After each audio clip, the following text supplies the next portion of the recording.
Marcus Chun adjusted his worn maintenance uniform for the 100th time as he walked through the gleaming corridors of the Nexus station. The massive space station served as neutral territory for dozens of alien species, a place where diplomats, traders, and travelers from across the galaxy could meet without fear of political complications. For Marcus, it was just another job site where he fixed broken atmosphere processors and unclogged waste recycling units. He had been working on Nexus Station for 3 months now, ever since Earth's entry into the Galactic Consortium had opened up employment opportunities for humans. The pay was decent, and the work kept him busy enough to avoid thinking too much about home. Most aliens barely noticed him as he went about his duties, which suited him perfectly. Humans were still considered a novelty in galactic society, having only made contact 5 years ago.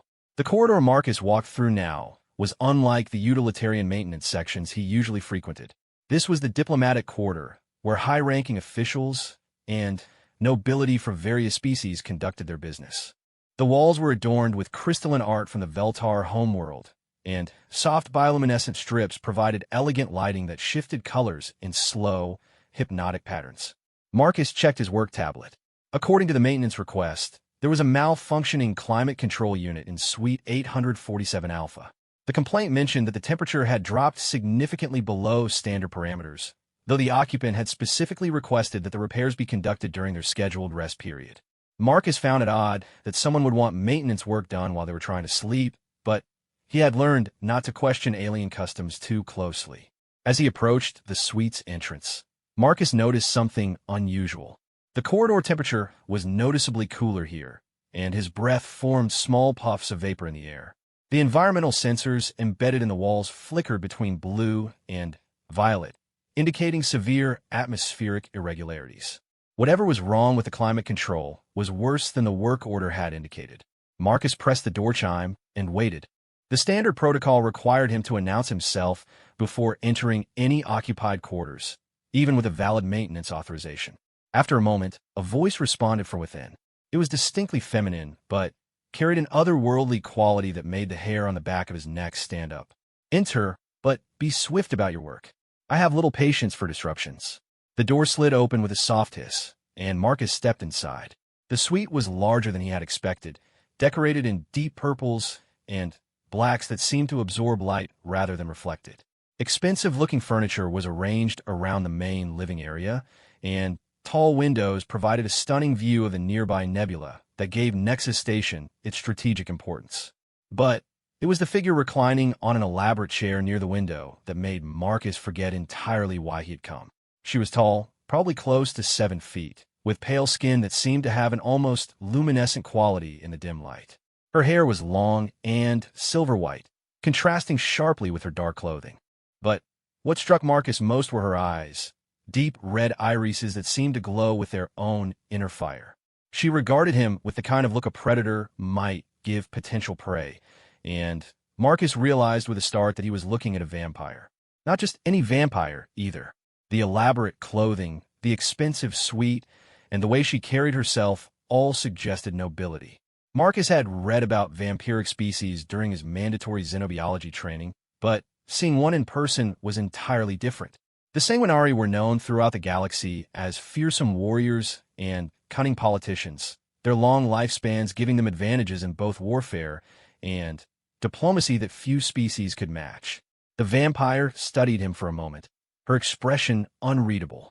"You are human," she said, and it was not a question. How curious. I was not aware that Earthborn maintenance personnel were employed on Nexus Station. Marcus realized he had been staring and quickly looked away, focusing on his tablet. "Yes, ma'am. I'm here about the climate control malfunction. The work order says the temperature regulation is malfunctioning." Indeed it is. The environmental systems seem incapable of maintaining proper atmospheric conditions for my species. The temperature is far too warm for my comfort. Marcus looked around the suite again, noting the condensation forming on various surfaces and the way his breath continued to fog in the cold air. If this was too warm for her, he wondered what she considered comfortable. "I'll need to access the environmental control panel. It should be near the main ventilation intake." The vampire gestured dismissively. "Do what you must. But understand that I value my privacy.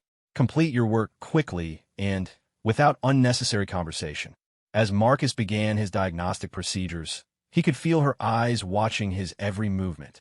The environmental control panel was more sophisticated than the standard units he usually worked with, clearly upgraded for VIP accommodations.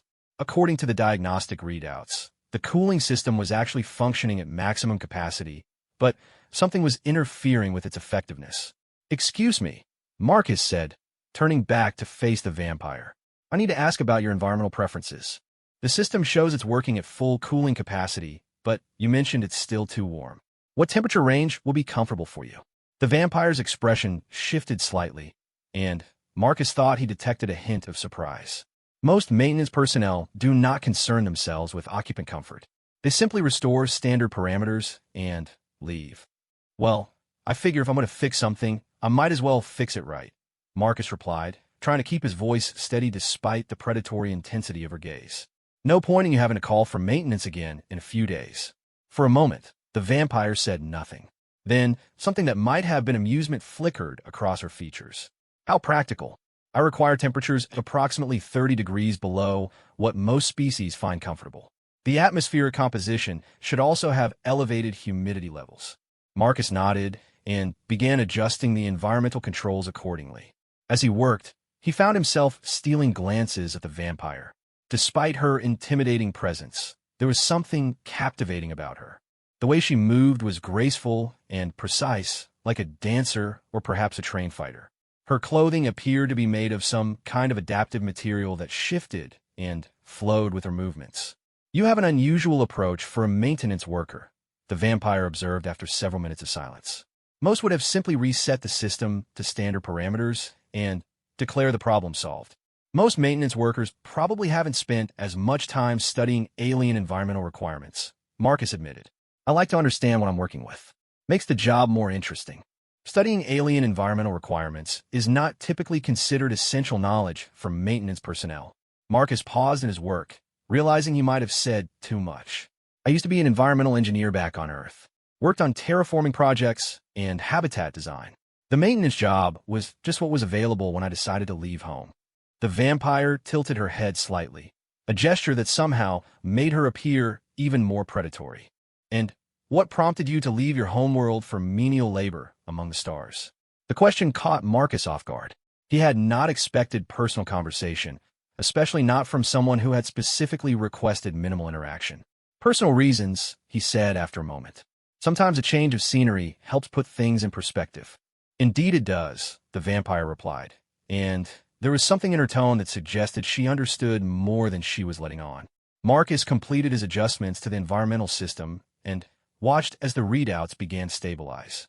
The temperature in the suite dropped noticeably, and the humidity levels increased to match the vampire specifications. "That should do it," he said. "The system will maintain these parameters automatically now. If you have any problems, just submit another work order." As Marcus began packing up his tools, the vampire rose from her chair and approached him. Up close, she was even more imposing, her height forcing Marcus to look up to meet her eyes. She moved with the fluid grace of a natural predator, and Marcus found himself taking an involuntary step backward. "Your work is satisfactory," she said, "but I am curious about something. You show no fear in my presence, despite knowing what I am. Most species find vampires unsettling." Marcus considered her words carefully. She was right, of course. He should have been afraid. The Sanguinari had a reputation for being dangerous, and he was alone in a room with what was obviously a high-ranking member of their society. But instead of fear, he found himself intrigued by her intelligence and the subtle complexity he sensed beneath her intimidating exterior. "Fear doesn't really help with getting work done," he said finally. "Besides, you've been nothing but professional. Just because someone's species has certain capabilities doesn't mean they're going to use them inappropriately." The vampire stared at him for a long moment, her red eyes searching his face as if looking for some hidden meaning. "How remarkably naive," she said, but her tone lacked any real malice. Or perhaps simply optimistic. "Tell me, human, do you always judge individuals rather than species?" "Seems like the more reasonable approach," Marcus replied. "I've met humans who were absolute monsters, and I've worked with aliens who were kinder than most people I knew growing up. Species doesn't really tell you much about the individual." Something shifted in the vampire's expression, so subtle that Marcus almost missed it. For just a moment, her predatory intensity seemed to soften, replaced by something that looked almost like curiosity. "What is your name?" "Maintenance worker." "Marcus Chun. I am Lady Serafina Valdres of House Noxera. I serve as cultural attaché for the Sanguinari delegation to the Galactic Consortium." She paused, studying his reaction to her formal introduction.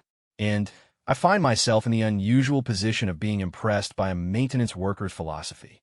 Marcus felt his face grow warm despite the cool temperature of the suite. A compliment from alien nobility was not something he had expected when he woke up that morning. "Thank you, Lady Valdres. That's very kind of you to say." "Kindness has nothing to do with it," Serafina replied.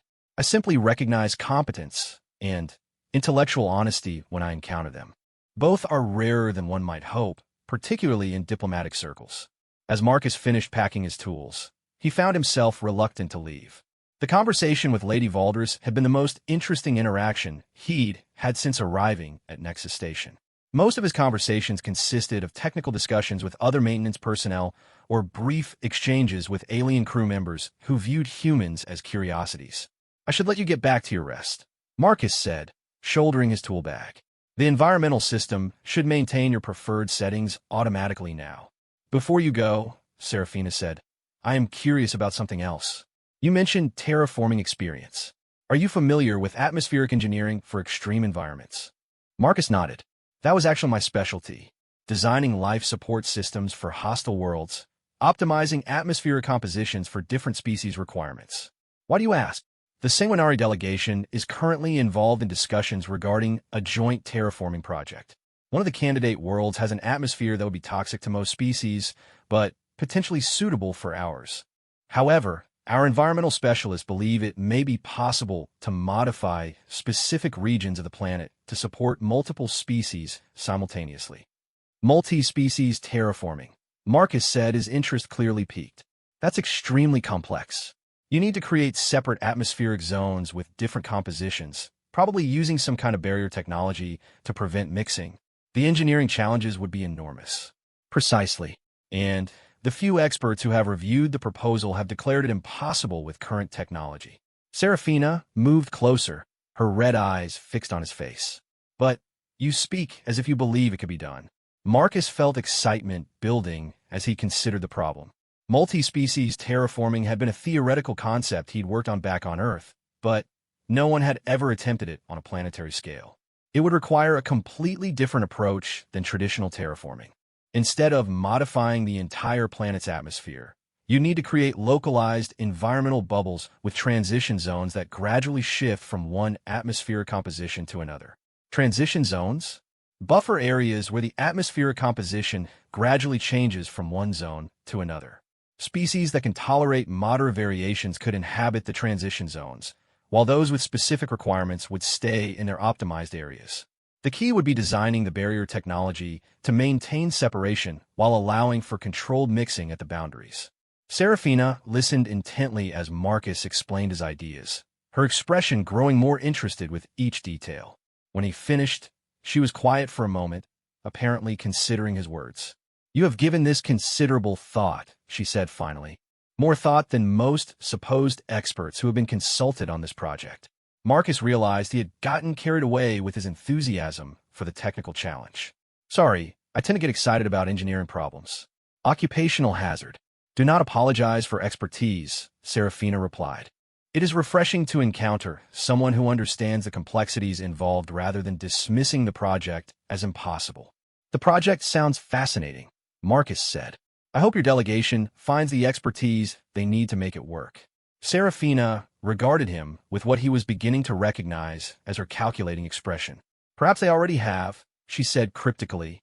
"Tell me, Marcus Chun, would you be interested in consulting on a terraforming project that could reshape how the galaxy approaches multi-species colonization?" Marcus stared at her, not quite believing what he was hearing. "You're serious? You want me to consult on the project?" "I want you to consider the possibility," Serafina replied. "Your insights demonstrate a level of understanding that our current consultants lack. And your approach to problem-solving suggests you might succeed where others have failed." "But I'm just a maintenance worker," Marcus protested. "I don't have the credentials or experience for a project of that magnitude." You have knowledge and creativity. Credentials can be arranged if your ideas prove sound. Serafina moved to a sleek communication console near the window. I will be presenting updated proposals to my delegation tomorrow. Would you be willing to review the technical specifications and provide your assessment? Marcus felt as if his world had just shifted on its axis. 3 hours ago, he had been fixing a broken climate control unit. Now he was being offered a chance to work on the most challenging terraforming project in galactic history. Yes, he said, the word coming out before he could fully process the implications. Yes, I'd be very interested in reviewing the specifications. Serafina's lips curved in what might have been a smile, revealing the sharp canines that marked her species. Excellent. I will have the technical data transmitted to your quarters this evening. We will meet tomorrow to discuss your findings. As Marcus headed toward the door, his mind was already racing with possibilities and technical challenges. He paused at the threshold and turned back to face Serafina. Lady Valdris, thank you for this opportunity.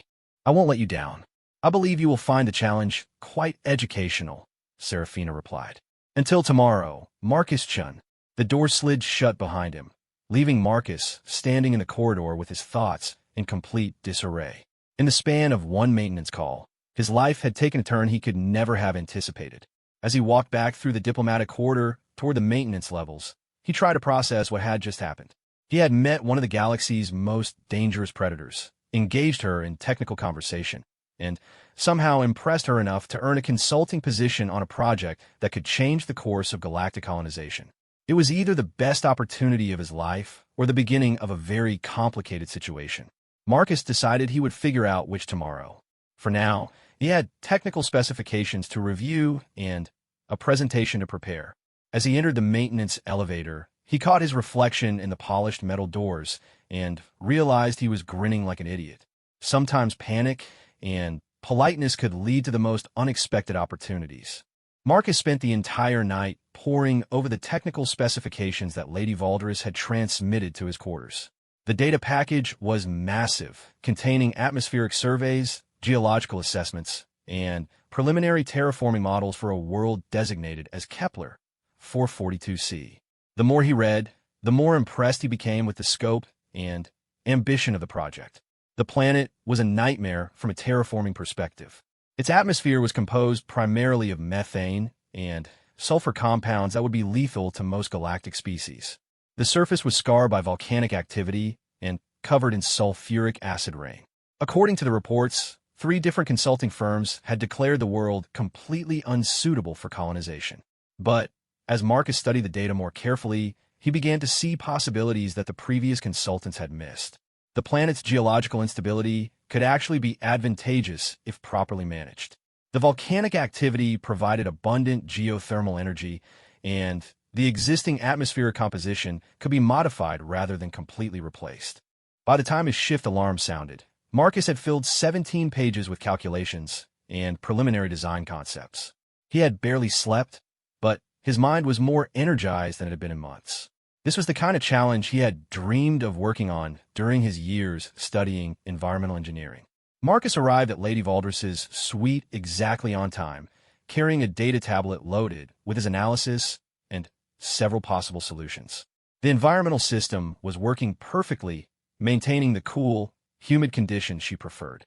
Serafina was waiting for him in the main living area, dressed in formal diplomatic attire that somehow made her appear even more imposing than before. "You look tired, Marcus Chun," she observed as he entered. "I trust you found the technical data engaging." "Engaging is definitely one way to put it," Marcus replied, setting his tablet on the low table between them. "The challenges are significant, but I think there are viable solutions that the previous consultants overlooked." Serafina's eyebrows rose slightly. "Indeed? Please elaborate." Marcus activated his tablet's holographic display, projecting a 3-dimensional model of Kepler 442c above the table. The previous teams approached this as a traditional terraforming project. They tried to figure out how to completely replace the existing atmosphere with something breathable for standard galactic species. That's why they concluded it was impossible. And your approach differs how? Instead of fighting the planet's natural characteristics, we work with them. Marcus manipulated the holographic display, highlighting different regions of the planet's surface. The key insight is that we don't need to terraform the entire world. We create specialized environmental zones that take advantage of the existing conditions. Marcus zoomed in on a large valley system near the planet's equator. Look at this region. It's geologically stable, protected from the worst of the acid storms, and has natural wind patterns that could be exploited. We established the Sanguinari colony here, using atmospheric processing to concentrate the sulfur compounds your species finds beneficial while filtering out the methane. Serafina leaned forward, studying the display intently. Continue. Here, Marcus highlighted a series of elevated plateaus. We create buffer zones with modified atmospheric composition suitable for species that can tolerate moderate environmental variations. And up here, he indicated mountain ranges with stable cave systems. We establish fully enclosed habitats with artificial atmospheres for species that require standard galactic atmospheric conditions. The transition zones you mentioned yesterday, Serafina said, her red eyes reflecting the holographic light. Exactly. But here's the crucial part. Marcus modified the display to show atmospheric flow patterns. We use the planet's natural air currents and the geothermal energy for volcanic activity to power atmospheric processors that maintain the different zones. Instead of fighting the environment, we harness it. Serafina was quiet for several minutes, manipulating the holographic display to examine Marcus's proposals from different angles. Her expression was unreadable, but Marcus could sense her intense focus as she considered the implications of his design. This is considerably more sophisticated than any proposal my delegation has seen, she said finally. But the engineering challenges would be enormous. The atmosphere processing alone would require technology that doesn't currently exist. Some of it doesn't exist yet, Marcus admitted, but the theoretical foundation is sound. The selective atmospheric filtering systems could be developed based on existing environmental processing technology. The real innovation is in the integration and the way we use the planet's natural energy systems. You have given this remarkable thought for someone who reviewed the data for only one night, Serafina observed. Marcus felt heat rise in his cheeks. I may have gotten a little carried away. This is exactly the kind of problem I've always wanted to work on.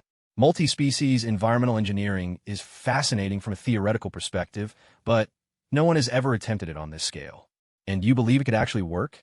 With the right team and sufficient resources, yes.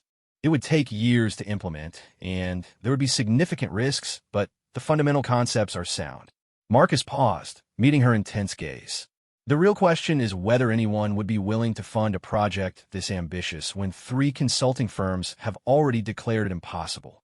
Serafina rose from her chair and moved to the large window overlooking the nebula. For several moments, she stood in silence, her reflection ghost-like against the swirling colors of distant gas clouds. Marcus Chun, she said without turning around, how much do you know about Sanguinari politics?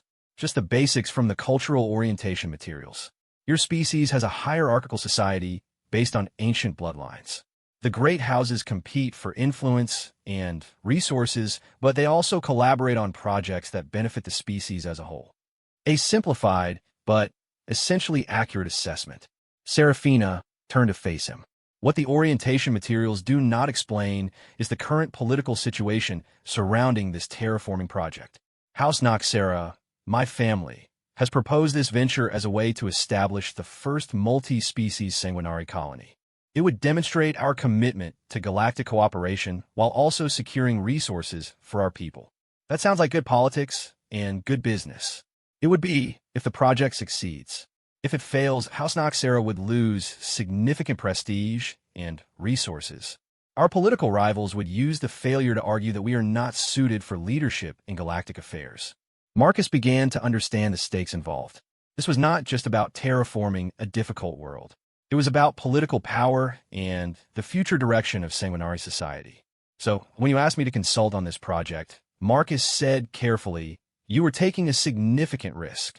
Indeed, bringing in an unknown human maintenance worker as a technical consultant could be seen as either innovative thinking or desperate foolishness, depending on the results. And if my proposals don't work out, Serafina's lips curved in that predatory smile he was beginning to recognize. Then, I will have learned an expensive lesson about trusting human engineering capabilities. Marcus felt the weight of responsibility settling on his shoulders. Lady Valderus was not just offering him an interesting technical challenge. She was betting her family's political future on his ideas. "I need you to understand something," he said. "I believe these concepts could work, but they're largely theoretical. I've never managed a project of this magnitude. I've never even worked off-world before coming to Nexus Station. If you're looking for guaranteed results, you should probably find someone with more experience." "Experience is valuable," Serafina replied, "but it can also blind one to innovative solutions. The experienced consultants my delegation hired could only see obstacles. You see possibilities. Possibilities aren't the same as proven solutions." "No, they are not. But without possibilities, there can be no progress." Serafina returned to her seat, her expression serious. "I have reviewed your proposals, and they demonstrate understanding of concepts that eluded supposedly expert consultants. More importantly, they show the kind of creative thinking that revolutionary projects require." Marcus stared at the holographic planet floating above the table. The technical challenges were daunting, but that was not what worried him most. The political implications of failure could destroy Lady Valderus's career and damage her family's standing for generations. "If I do this," he said slowly, "I want to be part of the entire process. Not just the initial design phase, but the development, testing, and implementation. If my name is going to be associated with this project, I want to be there to see it through." That would be highly irregular. Consultants typically provide initial recommendations and then withdraw while others handle implementation. This isn't a typical consulting project. If these concepts fail during implementation because someone misunderstood the technical requirements, it won't matter that I was only responsible for the initial design. The failure will still be traced back to my proposals. Serafina considered this for a moment. "You're asking to join the project as a full team member rather than a consultant. I'm asking for the opportunity to see this through properly. If House Noxera is willing to bet its reputation on my ideas, then I should be willing to bet my career on making them work." "Your career as a maintenance worker?" Marcus smiled ruefully. "My career as an environmental engineer. Working maintenance was just a temporary detour while I figured out what I wanted to do next." I think this project just answered that question. For the first time since he had met her, Serafina looked genuinely surprised. "You would abandon a secure position to work on a project that may very well fail spectacularly?" "Secure positions don't usually lead to revolutionary advances in terraforming technology," Marcus replied. "Besides, if the project fails, I can always go back to fixing climate control units. If it succeeds, it could change how the galaxy approaches environmental engineering." Serafina rose and began pacing the length of the suite's main room. Marcus could sense her considering the implications of his proposal from multiple angles. Her political training was clearly at war with whatever instincts had led her to trust a human maintenance worker in the first place. "There would be significant complications," she said finally. "The Galactic Consortium has strict protocols for multi-species research projects. You would need proper credentials and security clearances. The project team would need to accept a human member, which may prove challenging given the sensitive nature of the work." "What kind of sensitive nature?" Serafina stopped pacing and fixed him with that predatory stare. "The planet we are discussing is located in a strategically important system. Several species have competing claims to the region. If our terraforming project succeeds, it could tip the balance of power in this sector of the galaxy." Marcus felt a chill that had nothing to do with the suite's cool temperature. "You're talking about territorial disputes, potentially military conflicts. I'm talking about the reality of galactic politics. Resources are limited, and habitable worlds are precious. Any successful terraforming project, especially one that demonstrates new techniques, becomes a factor in larger political calculations. And you're trusting this information to a human you met yesterday. I am trusting this information to someone whose ideas could determine the success or failure of a project that may reshape how the galaxy views environmental engineering. Whether I trust you as an individual is a separate question entirely." Marcus appreciated the honesty, even if it was somewhat unsettling. "What would I need to do to become a legitimate team member rather than just a consultant?" "First, you would need to undergo comprehensive background investigation by Consortium Security Services. Your technical credentials would need to be validated by independent experts. And you would need to be formally sponsored by House Noxera, which would make you subject to sanguinary law in addition to human legal obligations." "Sanguinary law?" "If you betray House Noxera's trust or compromise the project through incompetence or malice, You would be subject to our traditional justice system rather than standard consortium legal procedures. Marcus considered this carefully. Sanguinary justice was famously harsh, particularly when it came to matters affecting family honor. On the other hand, the opportunity to work on a project of this magnitude was exactly the kind of challenge he had always dreamed of. What would the timeline look like? The security investigation could take several weeks. Credential validation would be conducted simultaneously. If you passed both processes, you would join the project team for the detailed design phase, which we estimate will take 6 months. If the design is approved by the consortium, implementation would begin immediately and continue for approximately 3 years. 3.5 years minimum, Marcus mused. Assuming everything goes perfectly and there are no major setbacks. Assuming everything goes perfectly, Serafina agreed. In reality, a project of this complexity could easily take 5 to 7 years, particularly if we encounter unexpected technical challenges. Marcus looked at the holographic planet again, imagining the transformed world that could result from their efforts. Multiple species living and working together on a world that had previously been considered completely uninhabitable. It was the kind of achievement that could fundamentally change how the galaxy approached environmental challenges. "I'll do it," he said.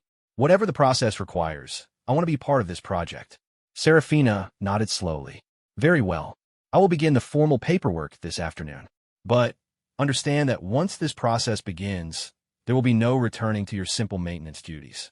You will be committed to seeing this project through to its conclusion, whatever that may be." "I understand. And, Lady Valdris, thank you for believing that a human maintenance worker might have something valuable to contribute. Do not thank me yet, Marcus-chun. If your ideas fail to survive detailed technical scrutiny, this conversation will be remembered as the moment House Noxera made a very expensive mistake." As Marcus gathered his materials and prepared to leave, he realized that his life had just changed irrevocably. Yesterday, he had been a maintenance worker trying to forget his past. Today, he was about to become part of the most ambitious terraforming project in galactic history. "One more question," he said as he reached the door. "Why did you really decide to trust me?" "The real reason, not the diplomatic answer." Serafina was quiet for a moment, her red eyes studying his face.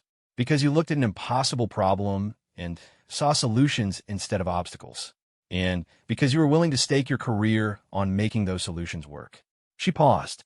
"And perhaps because I recognize someone who is running from their past and hoping to find redemption in their future." Marcus met her gaze, understanding passing between them. "Thank you for the opportunity to prove myself." "Prove yourself to the project team," Serafina replied. "I have already made my decision. Now the rest of the galaxy must be convinced that House Noxera has not made a terrible mistake." As the door closed behind him, Marcus realized he was no longer running from anything. For the first time in years, he was running towards something that could define the rest of his life. The next 3 weeks passed in a blur of security interviews, technical evaluations, and bureaucratic procedures that made Marcus appreciate the simplicity of his former maintenance duties. The Galactic Consortium's background investigation was thorough to the point of being invasive, with investigators examining everything from his academic transcripts to his childhood psychological evaluations. They even interviewed his former colleagues on Earth via quantum communication links. The technical credential validation was equally demanding. Marcus found himself defending his engineering concepts before panels of experts from a dozen different species, each with their own perspective on environmental science and terraforming theory. Some were openly skeptical of human capabilities, while others seemed genuinely intrigued by his unconventional approach to the Kepler 442c project. Dr. Kethvar, a renowned atmospheric physicist from the crystalline Veltar species, was particularly challenging. His questions during the technical review were so precise and demanding that Marcus began to suspect the evaluation was designed to expose the limitations of his proposals rather than validate their potential. "Your atmosphere transition zones, DR," Kethvar said, his translated voice carrying the harmonic overtones characteristic of a species, "rely on theoretical models that have never been tested at planetary scale. How can you be certain that the boundary layers will remain stable over geological time periods?" Marcus had spent sleepless nights preparing for exactly this question. The stability calculations are based on fluid dynamics models that have been proven accurate for atmospheric engineering projects at smaller scales. The key insight is that we're not trying to create artificial boundaries that fight natural atmospheric processes. Instead, we're using the planet's existing wind patterns and thermal dynamics to create self-reinforcing transition zones. Self-reinforcing how? Marcus activated his presentation system, displaying a detailed atmospheric model. The different atmospheric compositions create natural density gradients that promote laminar flow patterns. The heavier sulfur compounds naturally settle in the lower regions where the sanguinary colonies would be located, while the lighter gases rise to the elevated plateaus. The transition zones exist where these natural gradients create mixed atmospheric conditions. Dr. Kethvar studied the model intently, and you believe these gradients would remain stable despite seasonal variations and solar radiation fluctuations? The geothermal energy from the planet's volcanic activity provides a constant heat source that maintains the atmospheric circulation patterns regardless of solar variations. The seasonal changes would actually help maintain the gradient stability by creating predictable atmospheric mixing cycles. Interesting. Dr. Kethvar manipulated the model to examine different scenarios. Your calculations assume that the volcanic activity will remain consistent. What happens if geological changes alter the geothermal output patterns? Marcus had anticipated this challenge as well. The atmosphere processing stations are designed to be mobile and adaptable. If geothermal patterns change, we relocate the processing infrastructure to maintain the atmospheric gradients. The entire system is designed around flexibility rather than fixed installations. The examination continued for over 3 hours, with Dr. Kethvar probing every aspect of Marcus's proposals with relentless precision. Other panel members asked equally challenging questions about resource requirements, timeline estimates, and potential environmental risks. By the time the session ended, Marcus felt as if his brain had been thoroughly dissected and analyzed. 2 days later, he received notification that he had passed both the security investigation and the technical validation. Along with the official approval came a formal invitation to join the Kepler 442c terraforming project as lead environmental integration specialist, a title that carried considerably more prestige than his previous position as maintenance technician. The project team meeting was scheduled for the following morning in one of Nexus Station's premium conference facilities. Marcus arrived early, partly from nervousness and partly from curiosity about the team members he would be working with for the next several years. The conference room was impressive, with a holographic display system that could project three-dimensional models visible from any angle. Large windows provided a panoramic view of the nebula, and the environmental controls maintained perfect atmospheric conditions for the diverse species that would be attending. Marcus was reviewing his notes when the first team member arrived. She introduced herself as Dr. Elena Vasquez, a human xenobiologist who had been studying alien ecosystem interactions for over a decade. Marcus felt a surge of relief at discovering he would not be the only human on the team. "I reviewed your atmosphere transition zone proposals," Dr. Vasquez said as she settled into a chair beside him. "Fascinating work. I'm particularly interested in how the different atmospheric compositions might affect biological adaptation processes. If we're successful, this could provide valuable data about multi-species ecosystem development." "I hadn't considered the biological implications in detail," Marcus admitted. "My focus has been primarily on the atmospheric engineering challenges." "That's exactly why terraforming projects need diverse expertise," Dr. Vasquez replied. "Your engineering solutions create possibilities that wouldn't exist otherwise, but we need to understand how living systems will respond to those solutions." Other team members arrived over the next few minutes. Dr. Zentkor, a reptilian Thackeray geologist who specialized in volcanic world analysis. Commander Velsheri, a military engineer from the insectoid Kethani species who would oversee construction logistics. Dr. Yishtal, a gaseous ethereal whose expertise in energy systems would be crucial for the geothermal processing infrastructure. The last to arrive was Lady Serafina Valdris, who entered the conference room with the kind of commanding presence that immediately focused everyone's attention.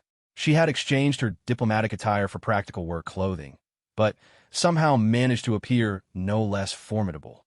"Thank you all for joining this project," she began without preamble. "The next 6 months will determine whether the Kepler 442c terraforming project proceeds to implementation or joins the list of ambitious failures that litter galactic engineering history." She activated the holographic display, showing the familiar image of the sulfur-shrouded planet that had dominated Marcus's thoughts for weeks. Each of you brings expertise that is essential to this project's success. But understand that we are attempting something that has never been done before. Multi-species terraforming at planetary scale with atmospheric integration techniques that exist only in theoretical models.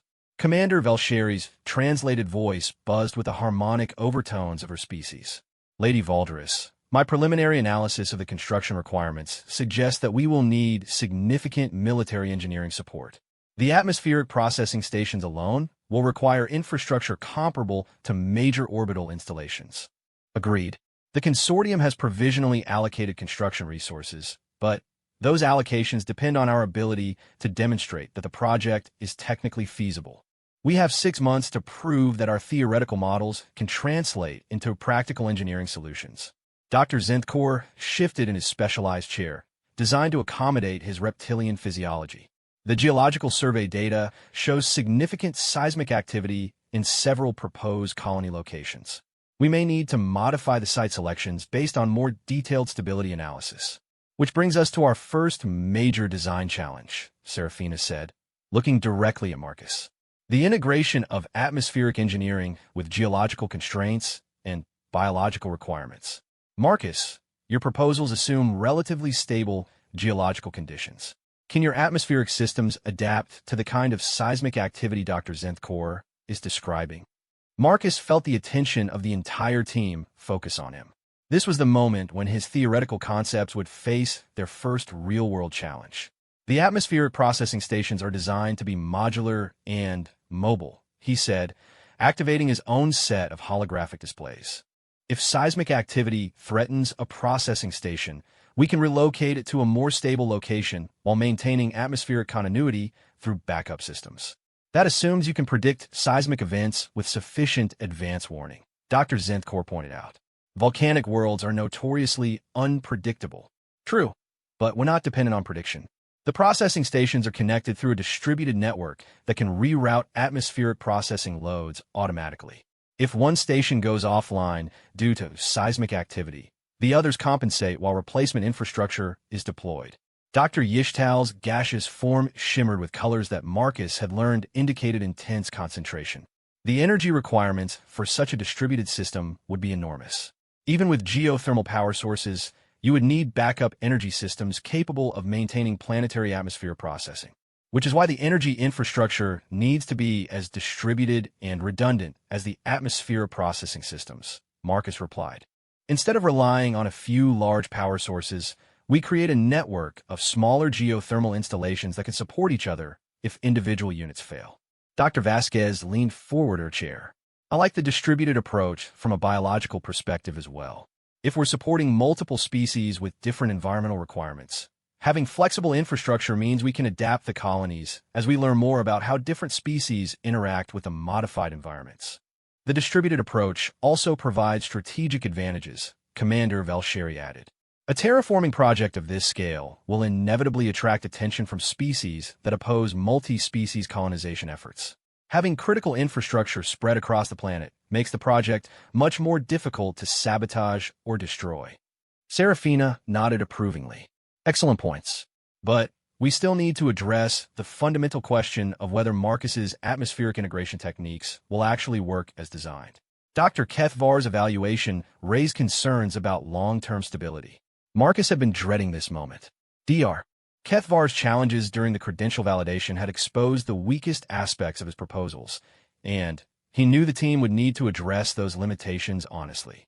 Dr. Kethvar was right to question the long-term stability assumptions, Marcus said.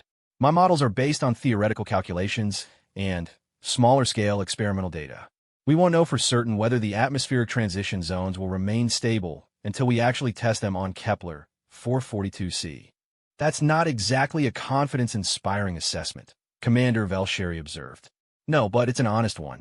What I can say is that the theoretical foundation is sound, and the engineering principles have been proven at smaller scales. The question is whether those principles scale up to planetary applications. Dr. Zentkor's reptilian features arranged themselves in what Marcus had learned was an expression of thoughtful consideration. Could we test the atmospheric integration techniques on a smaller scale, before committing to full planetary implementation? Actually, yes, Marcus said, his excitement building as he considered the possibilities. We could establish test sites in isolated valleys or crater formations, create miniature versions of the different atmospheric zones, and monitor their stability over extended periods. How long would such testing require? Serafina asked. Marcus ran quick calculations in his head. 6 months for initial setup, another 6 months for baseline stability assessment, then ongoing monitoring throughout the main construction phase.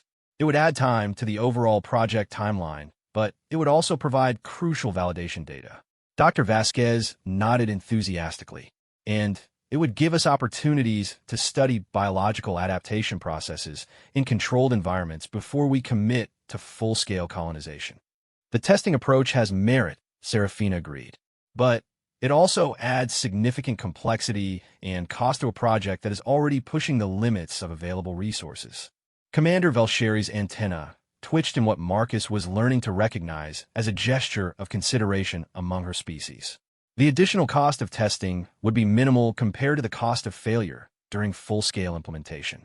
If the atmospheric integration techniques don't work as designed, we would lose the entire infrastructure investment, and House Noxra's political position would be destroyed, Serafina added grimly.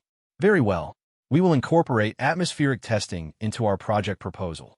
Marcus, I want detailed specifications for test site requirements and monitoring protocols. Over the next several hours, the team worked through the technical details of the testing proposal.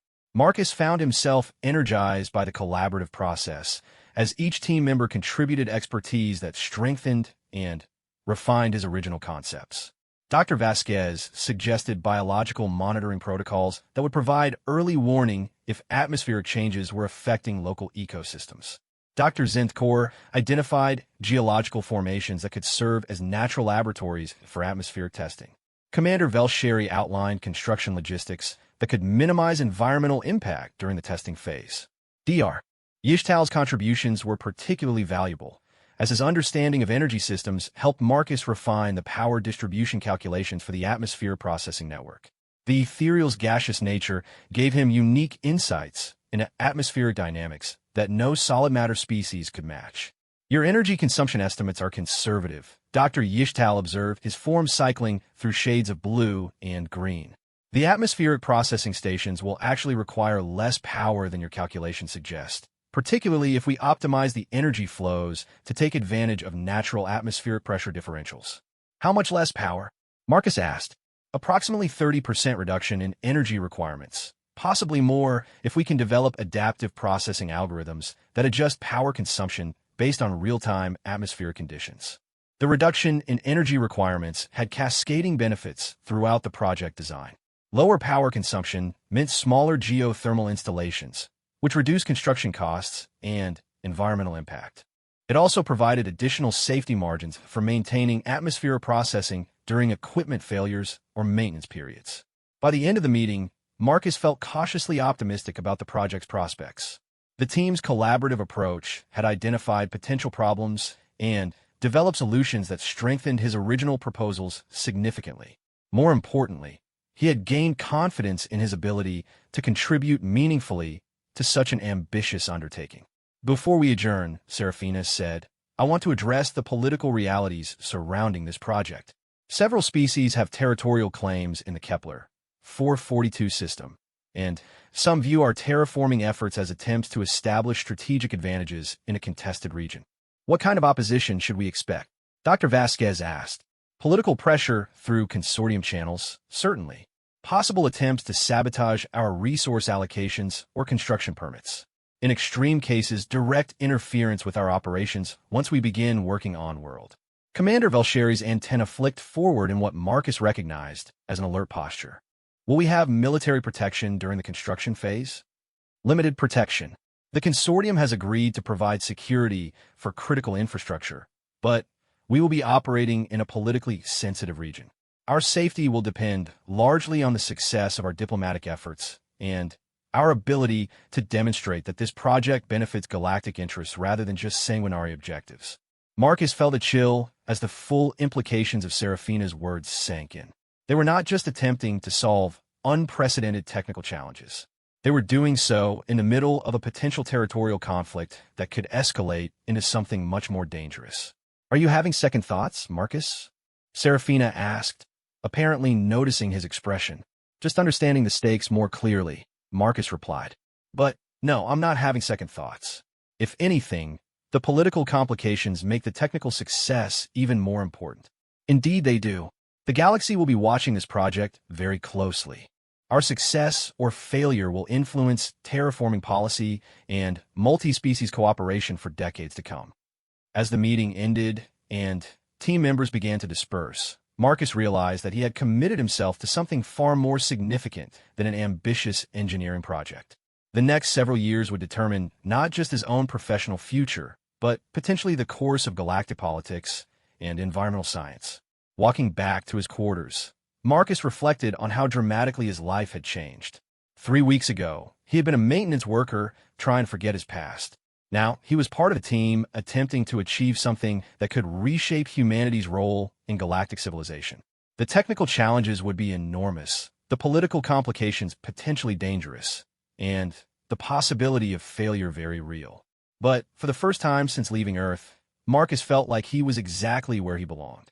6 months later, Marcus stood on the observation deck of the research vessel Draconis as it entered orbit around Kepler 442c. The planet looked even more hostile in person than it had in the holographic displays back on Nexus Station.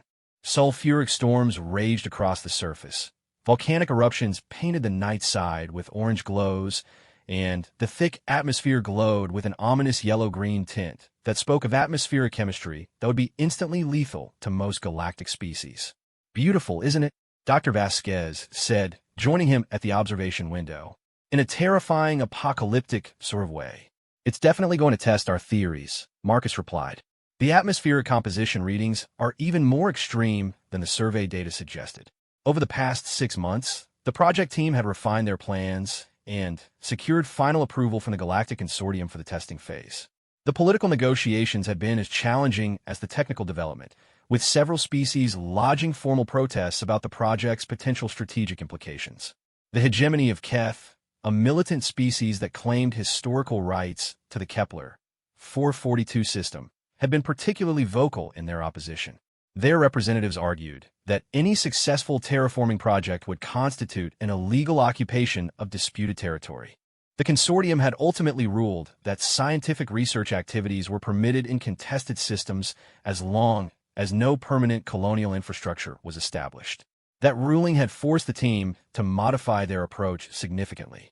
Instead of building permanent atmospheric processing stations, they had developed mobile testing platforms that could be relocated or removed if political circumstances required. The temporary nature of the installations had complicated the engineering requirements, but it had also made the project more diplomatically acceptable. "The good news," Commander Valsheri said, approaching with her characteristic precise gait, "is that our construction equipment is performing within acceptable parameters. The bad news is that we've detected unauthorized sensor probes monitoring our activities." Marcus turned from the observation window. "Quelle surveillance?" "Most likely. The probe's signatures match known Keth reconnaissance technology. They're maintaining what they consider a safe distance, but they're definitely tracking our movements and communications." "Are they interfering with our operations?" "Not yet, but their presence means that anything we do here will be reported back to their military commanders. If our testing succeeds, they'll know about it immediately." Dr. Zentkor emerged from the elevator leading to the geological analysis lab, his reptilian features showing signs of excitement. "The surface surveys are complete, and the results are very encouraging. The geological formations we identified for testing sites are even more stable than our models predicted." Marcus felt a surge of relief. Geological stability had been one of their major concerns, particularly given the planet's active volcanic systems. "What about the atmospheric conditions at the test sites?" "Well, within the parameters we calculated. The Meridian Valley site shows perfect conditions for our first atmosphere transition zone test. The natural wind patterns are exactly what we need for the laminar flow experiments." Lady Serafina had been monitoring the conversation from her position near the command console, but now she approached the group. "How long before we can begin the first test deployment?" "The equipment is ready," Commander Valsheri reported. "We can begin surface operations tomorrow if the atmospheric conditions remain stable." Excellent. But I want to address the political situation before we proceed. Serafina activated a privacy shield that would prevent their conversation from being monitored by external sensors. Our diplomatic intelligence indicates that the Keth are planning to challenge our activities through formal consortium complaints. If we can demonstrate measurable progress quickly, it will strengthen our legal position significantly. Marcus understood the implications. Their testing phase had become a race against political interference. They needed to prove that their atmospheric integration techniques worked before their opponents could shut down the project through legal challenges. How much time do we have? Dr. Vasquez asked. Weeks, possibly less. The Keth have allies in the consortium who are sympathetic to their territorial claims. If they can frame our activities as illegal colonization rather than legitimate scientific research, they could force us to withdraw. Dr. Yishtal's gaseous form shimmered with agitated colors. The atmospheric processing equipment requires careful calibration. Rushing the testing could compromise our results or damage the equipment. We're not going to compromise the science, Marcus said firmly. But we can optimize our testing sequence to generate conclusive results as quickly as possible. If the first atmospheric transition zone test succeeds, it will validate the fundamental principles underlying our entire approach. And if it fails? Serafina asked. Marcus met her gaze steadily. Then, we'll have learned something important about the limitations of our approach, and we'll modify our techniques accordingly. But I don't think it will fail. The theoretical foundation is solid, and our modeling has been validated at every stage. Your confidence is noted, Serafina replied. But understand that failure during this testing phase would effectively end the project. House Noxera cannot survive a second political setback of this magnitude. The weight of responsibility settled on Marcus's shoulders once again. He was not just testing atmospheric engineering techniques. He was determining the future of multi-species terraforming and potentially the political fate of one of the galaxy's most influential families. The next morning, Marcus found himself in a surface suit designed to protect him from Kepler 442c's hostile environment. The suit's life support systems hummed quietly as they filtered out sulfur compounds and maintained breathable atmospheric conditions. Through the suit's visor, the planet's surface looked like something from a nightmare. The Meridian Valley stretched out before them, a natural depression surrounded by volcanic ridges that provided protection from the worst of the planetary storms. Sulfuric acid rain had carved strange formations in the rocky walls, and the ground was covered with a yellow-green crust that Marcus's sensors identified as sulfur compound deposits. Atmospheric conditions are stable, Dr. Vasquez reported over the communication link. Wind patterns match our predictions exactly. Marcus watched as Commander Valsheri's construction teams deployed the first atmospheric processing platform. The device looked deceptively simple, a series of connected modules that would filter and modify the local atmospheric composition according to his specifications. Processing platform is online, Commander Valsheri announced. Beginning atmospheric modification sequence. Marcus held his breath as the platform began its work.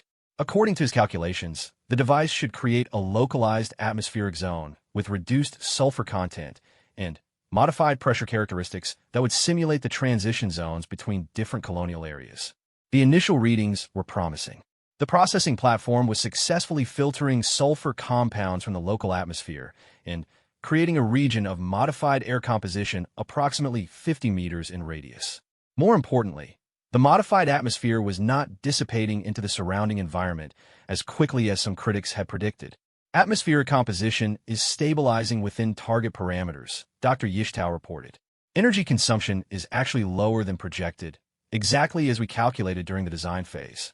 Marcus activated his own monitoring equipment, watching as data streams showed the formation of the atmospheric transition zone he had envisioned months ago. The modified air was indeed creating a stable boundary with the surrounding natural atmosphere, with mixing occurring in a controlled gradient exactly as his models predicted. It's working, Dr. Vasquez said, her voice filled with excitement. The atmospheric boundary is maintaining coherent structure despite the external wind patterns. But Marcus noticed something in the data that gave him pause. The atmospheric mixing at the boundary zone was more complex than his models had predicted. Instead of a simple gradient from modified to natural atmosphere, there were microcirculation patterns that created pockets of varying atmospheric composition. Dr. Yishtal, are you seeing the microcirculation effects of the boundary zone? Confirmed. The atmospheric mixing is creating localized variation patterns that were not present in our modeling. Marcus felt a moment of concern, but as he studied the data more carefully, he realized that the microcirculation patterns might actually be beneficial rather than problematic. The pockets of varying atmospheric composition would provide multiple environmental niches that different species could potentially utilize. These circulation patterns could be exactly what we need for multi-species habitation, he said. Instead of having to engineer specific atmospheric compositions for different species, the natural mixing processes are creating them automatically. Dr. Vasquez was already collecting atmospheric samples from different parts of the boundary zone. This is remarkable. The microcirculation is creating atmospheric conditions that would be suitable for at least 3 different species classifications. Can the processing platform maintain these patterns consistently? Serafina asked from the Orbital Command Center. Marcus ran diagnostic checks on the atmospheric processing equipment. The platform is adapting automatically to optimize the microcirculation patterns. It's almost as if the device is learning to work with the planet's natural atmospheric dynamics instead of fighting them. Learning. Commander Velsheri's translated voice carried a note of concern. The processing platform does not have adaptive learning protocols. Not artificial intelligence learning, Marcus clarified. But the control algorithms are designed to optimize atmospheric processing based on real-time feedback. The platform is essentially discovering the most efficient way to create the atmospheric modifications we requested.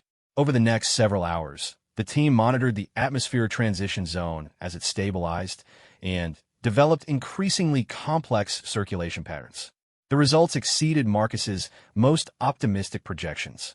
Not only were the atmospheric modifications remaining stable, but they were actually becoming more effective as the processing platform optimized its operations.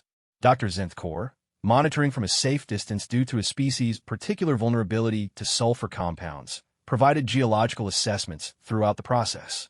The atmospheric modifications are having minimal impact on local geological stability. If anything, the reduced chemical erosion from filtered atmosphere might actually improve long-term geological stability in the modified zones. Outstanding, Serafina said. Marcus, your atmospheric integration techniques appear to be working exactly as designed. This success should provide significant political protection for the project. But their celebration was interrupted by an urgent communication from the Draconis. We have a problem, came the voice of the ship's captain. Long-range sensors are detecting multiple Keth warships approaching this system. Estimated arrival time is 18 hours. Marcus felt his stomach clench. The Keth were not content to monitor their activities from a distance. They were bringing military force to bear on the project. What are their probable intentions? Serafina asked. Unknown, but they're broadcasting territorial sovereignty claims on all standard communication frequencies. They're asserting that any activities in this system constitute illegal invasion of Keth space. The consortium ruled that scientific research activities are permitted in disputed systems, Commander Velsheri pointed out. The Keth apparently disagree with that ruling, and they have the military force to enforce their interpretation. Marcus looked around at the atmospheric processing platform and the successful test results they had achieved. After months of preparation and years of political negotiations, their project was about to be terminated by military intervention. How long would it take to pack up our equipment? He asked. Several hours for the atmospheric processing platform, Commander Velsheri replied. Longer for the geological monitoring equipment and sample collection apparatus. Can we defend our position? Dr. Vasquez asked. The Draconis is a research vessel, not a warship, Serafina replied grimly. We have minimal defensive capabilities against dedicated military vessels. Marcus stared at the atmospheric transition zone they had created, watching the complex circulation patterns that represented months of theoretical work translated into practical reality.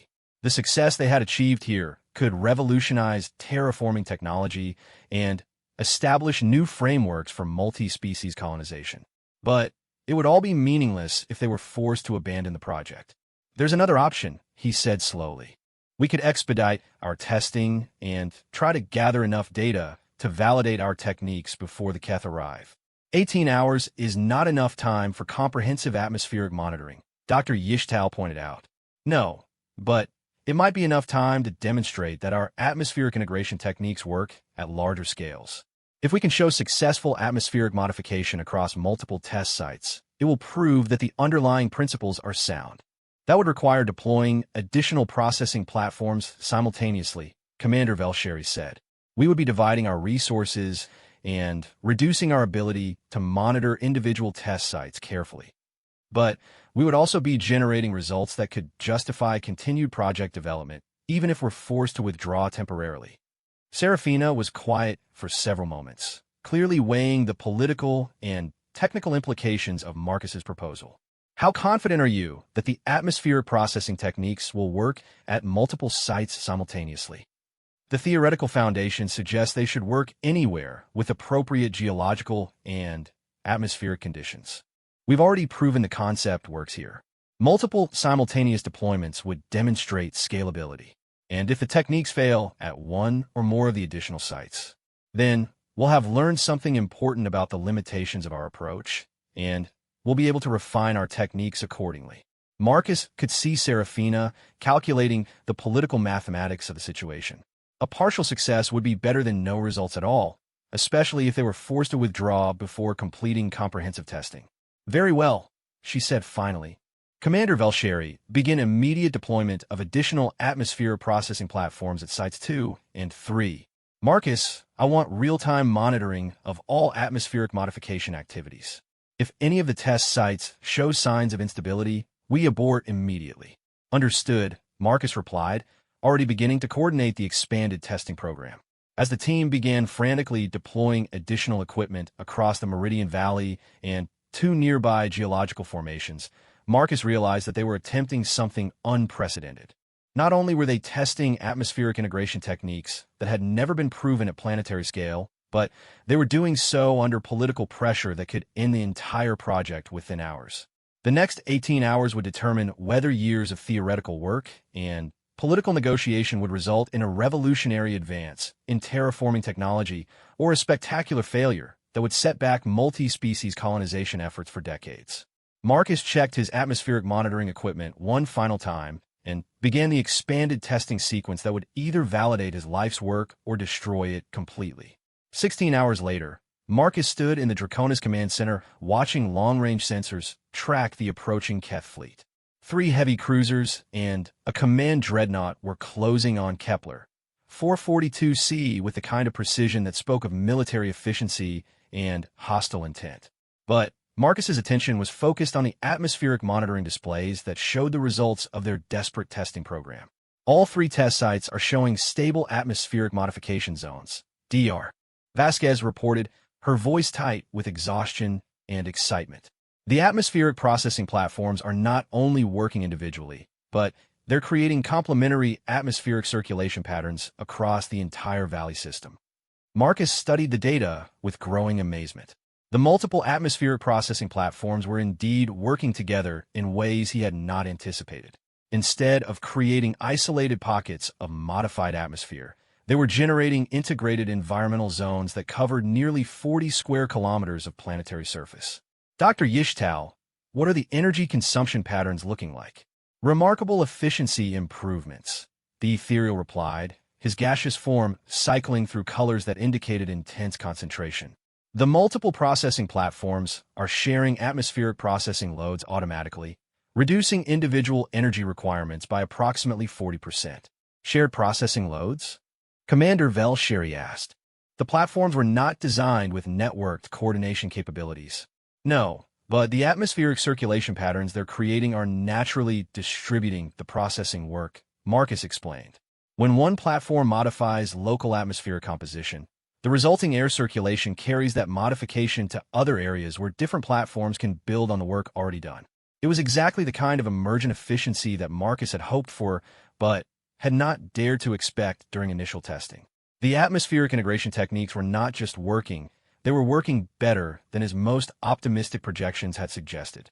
Outstanding, Serafina said from her position at the communication console. But we may not have the opportunity to appreciate our success much longer.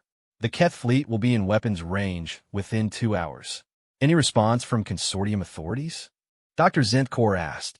The consortium is lodging formal protests, but they cannot provide military support in a disputed system without risking broader political complications. We are essentially on our own. Marcus felt the weight of impending failure settling over the command center. They had achieved a breakthrough that could revolutionize terraforming technology, but it would be meaningless if they were forced to abandon their research and withdraw from the system. Wait, Dr. Vasquez said, studying her biological monitoring data. Marcus, look at these ecosystem readings from the modified atmospheric zones. Marcus activated the biological data displays, and what he saw made him forget temporarily about the approaching Keth fleet. The atmospheric modifications were having unexpected effects on the planet's existing biological systems. The local microbial life is adapting to the modified atmospheric conditions, Dr. Vasquez continued. And not just adapting, it's thriving. The atmospheric modifications are creating environmental niches that are supporting significantly more biological diversity than the unmodified areas. How is that possible? Commander Velsheri asked. The atmospheric modifications should be toxic to native biological systems. That's what we assumed, but the microcirculation patterns are creating gradual transition zones where native species can slowly adapt to the modified atmospheric compositions. It's like evolutionary acceleration happening in real time. Marcus stared at the biological data, understanding immediately why Dr. Vasquez was so excited. If native biological systems could adapt to their atmospheric modifications, it meant that terraforming projects could preserve existing ecosystems instead of destroying them. This changes everything, he said. Traditional terraforming completely replaces existing atmospheric and biological systems. But if our atmospheric integration techniques can create conditions where native life can adapt and coexist with introduced species, we're looking at completely sustainable terraforming, Dr. Vasquez finished. This isn't just about creating habitable conditions for galactic species. It's about creating truly integrated biospheres where native and introduced life forms can coexist. The political implications are enormous, Serafina observed. Most terraforming projects face opposition from conservationist groups concerned about destroying existing ecosystems. If we can demonstrate sustainable terraforming that preserves native life. She was interrupted by an urgent communication from the Draconis' sensor array. Keth Fleet is transmitting on standard diplomatic frequencies, the communications officer reported. They're demanding immediate cessation of all surface activities and withdrawal from Keth territorial space. Respond that we are conducting legitimate scientific research under consortium authority, Serafina ordered. We have no intention of establishing permanent installations or colonial infrastructure. They're requesting detailed information about our surface activities and research objectives. Marcus looked at the atmospheric monitoring displays showing their successful testing results, then at the biological data indicating sustainable ecosystem integration. An idea began forming in his mind, an approach that might turn their desperate situation into an unprecedented opportunity. Lady Valderus, he said, what if we shared our research results with the Keth? Serafina turned to stare at him, as if he had lost his mind. Share our research with a hostile military force that is demanding our withdrawal? Think about it from their perspective. They're concerned that our terraforming project represents a strategic threat to their territorial claims. But what if we could demonstrate that our techniques actually benefit their interests rather than threaten them? Explain.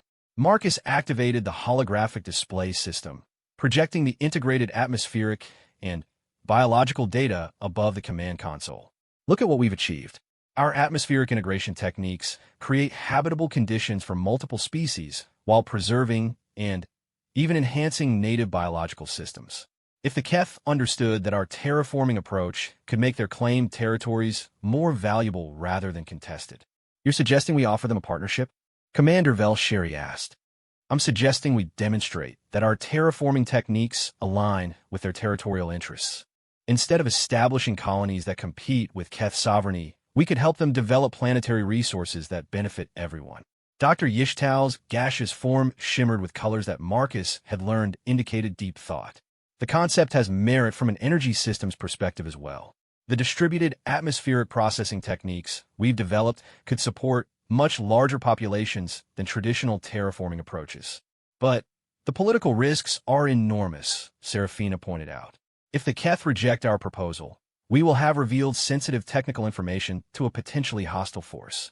And if we don't make the proposal, they'll force us to withdraw, and the project dies anyway, Marcus replied. At least this approach gives us a chance to turn opposition into collaboration. Dr. Vasquez nodded enthusiastically. From a biological perspective, the sustainable terraforming implications are too important to lose. If we can prove that terraforming doesn't have to destroy existing ecosystems, it could transform how the galaxy approaches environmental engineering. Dr. Zentkor's reptilian features arrange themselves in an expression of thoughtful consideration.